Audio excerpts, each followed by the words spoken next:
Now let's see a little bit about the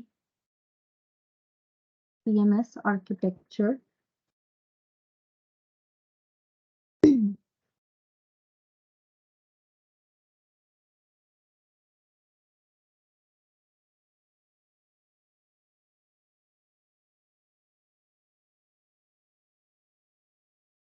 Okay, so in Cisco conferencing architecture, we'll see what are the key concepts, products, features, and some benefits of this, and some different deployment types. We can hear. Okay, so here we can see an introduction of conferencing. So what is conferencing? First of all, we know as a group of the users connecting together, communicating within a space. A space basically is a term which we use in a CMS. For example, let's suppose we all four wants to have a meeting and we want to meet in a conference room. So that is a space where we will join in and have the meeting, the conference. Yeah. So this is a meeting room. Let's suppose one. Yeah, so I say that we want to meet at meeting room one. So you all just come in and join to the meeting room one. So the space is created. You can create multiple spaces. Spaces remains even if the conference is ended. Yeah, and if there is no conference. So like for me, for the administrator, the spaces will always be active. Yeah. So before getting into the spaces there, let's look at some Cisco solution for conferencing here on the collaboration network. So it is important to understand what conferencing is and its key terms. So conferencing is about bridging the multiple participants together in a call, regardless of the devices they are using. So that is very a good feature of CMS. It is very vendor rich, supports almost all the vendors as it was a standard appliance before. It was owned by Microsoft. So it was a Kano solution, and Microsoft has used this for a long time, and then Cisco acquired it. So now it is a proprietary, but it still supports all vendors almost. And conferencing is about bridging these multiple participants uh, with the different vendors. The quality of the connection they have and the protocols and standards they support all is uh, regardless of what devices they are connected with. So for this reason, the devices are at the heart of the conference solution are called conference bridge. So there are some terms we will use here, like this right here, conference bridge.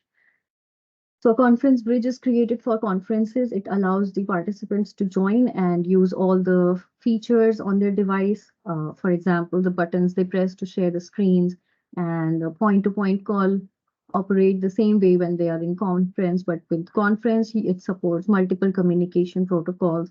For example, it's supporting the standard SIP, the industry standard, and Microsoft variant like Skype for Business.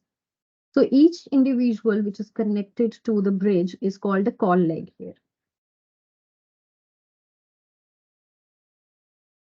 So this is a call leg, this is a call leg, this is a call leg. So a group of call legs connect to a conference bridge. Then comes transcoding. This is another term we use in conferencing. Transcoding, and there is one more term, transrating. So transcoding enables each device to send and receive different codecs. So it can be different on the basis of audio and video. These are some video codecs you can see on the screen, like for Skype, for Jabber, and for other telepresence and meeting server client like web app. So for those different users, different video endpoints, we have different codecs used. So transcoding is where a conference bridge is supporting multiple audio and video compression, and each call leg is negotiated based on the supported codec, and each participant gets the best quality connection based on what codecs is being used in a codec negotiation between the conference bridge and the call leg. Yeah, then the next is translating, which enables each device to send and receive different bit rates. Yeah, so this is translating, where the conference bridge adjusts the bit rate for each participant to the maximum bit rate the connected device or party can support and is allowed to be used by the call control devices like CUCM also. The poor connection of one participant should not impact the connection of the quality of others. So these are separated based on a device. Then we have on-premise conferencing. So in on-premise conferencing, it, we can place the conference bridge on premises and use a cloud service where the conference bridge is hosted in the cloud and you pay for the service. You can use a hybrid solution where you have a conference bridge on premises that can also communicate with service in the cloud. So to deploy the conferencing on premises, you can have these three options.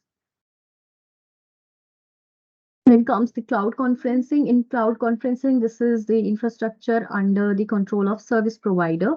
So here, the management, control, maintenance, everything is a responsibility of the provider. So this is very commonly used service now, cloud conferencing from Cisco WebEx. So an enterprise grade conferencing solution, which offers a lot of good features like you get flexibility here, you get scalability, you can scale up, scale down to use resources whenever you need them and pay as per your requirement, as per the services you use only.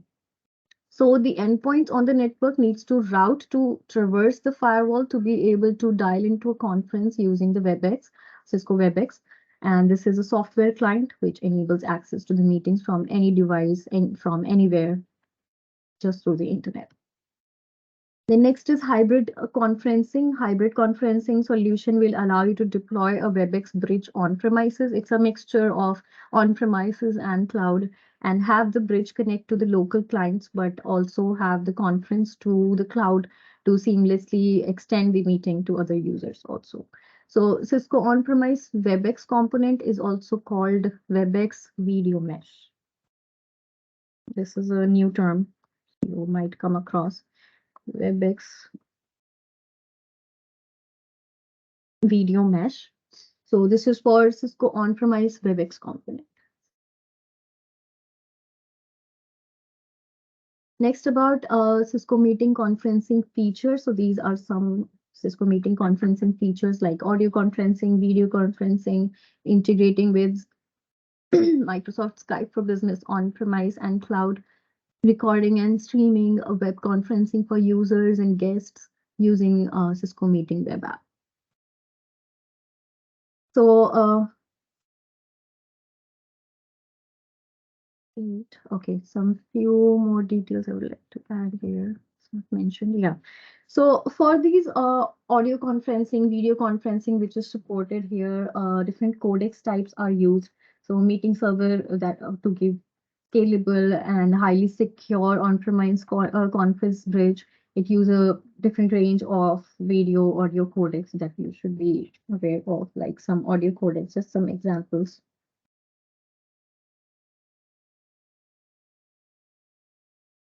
Some audio codecs like for conferencing purpose, AAC, LT, Opus is also used. G722, G711, ALO, ULO, you might have heard of these terms, G729 in case of WAN connections. These are the different audio codecs which are being used. Whereas video, like some protocols from the H263 framework are there. We have H263. In this also, there are some variants of it. I think two types of H.263, 264. In that also, we have 264 SVC, we have WebM.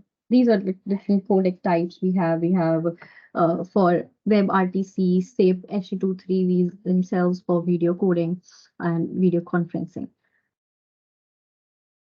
So Cisco Meeting Server conferencing features benefits are high scalability, geographical distribution, consistent user experience, audio, video, web conferencing, recording and streaming, and interoperability. So with high scalability and geographical distribution, it gives you a architecture of CMS that will allow it to be deployed geographically in the clusters. So the clusters are not restricted to the same data center or same local geographical area. It can be distributed over different areas or different geographical locations. So this makes it more flexible in terms of the scalability.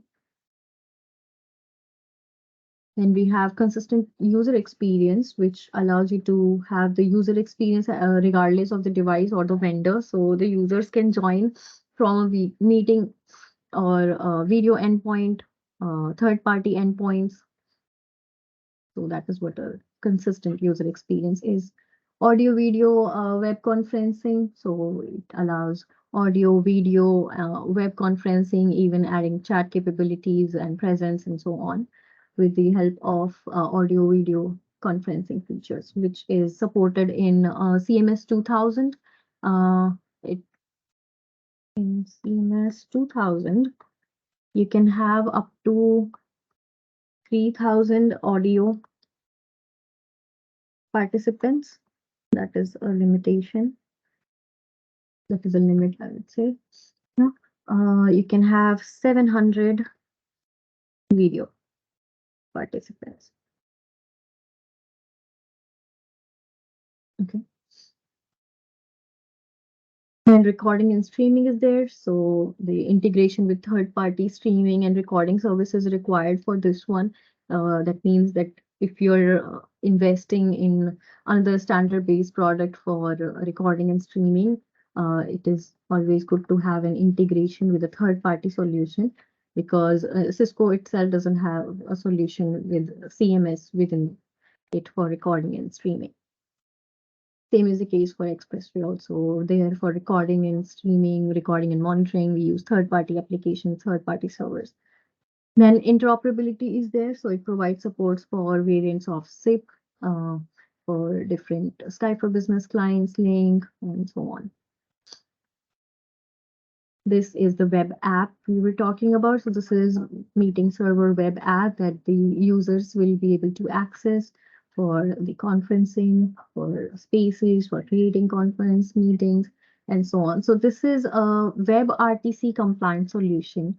Web RTC is web real-time transport communication and is open source. So it is open to all and is an industry standard now, and it enables real-time communication. And it uses APIs that are accessed through a compliant browser. So what it means is that no software is required to be installed. So like how we use Teams, we do not necessarily need an application for it. Same way, web app do not require to have an app. You can run it in your browser as well. So it is supported on almost all browsers, like works on Chrome, Opera, Safari, Edge, Firefox. All these are like the tested browsers. And you can always check the latest release. Something about browsers, it should also be compatible with the web app which is used. Okay, there's this question. This question is, which of the following is not a feature of CMS?